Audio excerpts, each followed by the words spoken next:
ኒኮላ ቴስላ በቤልግሬድ የተወለደና ከቤተሰቡ የመጨረሻና ሁለተኛው ወንድ ልጅ ነበር። ወደ ጉርምስናው ሲጠጋ የወንድሙ ዝንባሌ ወደ ሃይማኖታዊ አገልግሎት ሲሆን፣ ቴስላ ግን ሳይንሳዊ የሆኑ ዕውቀቶችና የተፈጥሮ ሥርዓተ ሕጎች ቀልቡን ይስቡት ነበር። ገና ሁለተኛ ደረጃ እያለ በኮሌጅ ደረጃ የሚሰጡ የካልኩለስና ሌሎች የሂሳብ ቀመሮችን በከፍተኛ ብቃት ማስላት ይችል ስለነበር መምህራኖቹ አድናቆታቸውን ይሰነዝሩለት ነበር። የማስታወስ ችሎታው ልክ እንደ ካሜራ ነው ይሉትም ነበር። ታዲያ ዩኒቨርሲቲ ከገባም በኋላ ይሄ የተለየ አስተሳሰቡ ግጭት ውስጥ ስለከተተው ወደ ሃንጋሪ ተጓዘ። በዛም አንዳንድ በጅምር ያሉ ስራዎቹን አሳይቶ ሳይንስና ቴክኖሎጂ ኢንስቲትዩት ውስጥ በተመራማሪነት ሲሰራ ከቆየ በኋላ በተመሳሳይ ዘርፍ ተወዳድሮ ተቀባይነት ስላገኘ ወደ አሜሪካ ተጓዘ።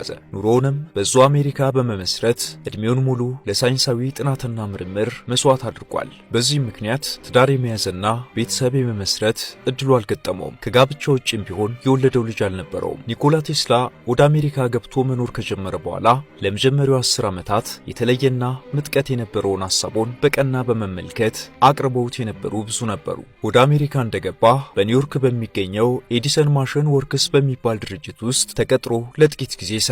በኋላ የፈጠራ ሐሳቡን በገንዘብ ለማገዝና ለገበያ በሚውልበት ጊዜ ተጠቃሚ ለመሆን በተስማሙ ሸሪኮች እገዛ በግሉ ለመስራት ወሰነ። በኒውዮርክ የምርምር ላቦራቶሪና የተለያዩ የኤሌክትሪክና ሜካኒካል ዕቃዎችን ማምረቻ ወርክሾፕ ከፍቶ መስራት ጀመረ። ኤሲ ኢንጀክሽን ሞተርና ተያያዥ ስራዎቹ የባለቤትነት ሰርተፍኬት ከማስገኘታቸውን በተጨማሪ ከፍተኛ የገንዘብ መጠን አግኝቶባቸው ነበር። ቴስላም ምርምሩን በመቀጠል በማግኔት የሚሰሩ የኃይል ማመንጫዎችን ምስል ማስተላለፍ የሚችል የኤሌክትሪክ ቱቦችንና የመጀመሪያውን የኤክስሬይ መመልከቻ መስራትና የምስክር ወረቀት ማግኘት ችሎ ነበር።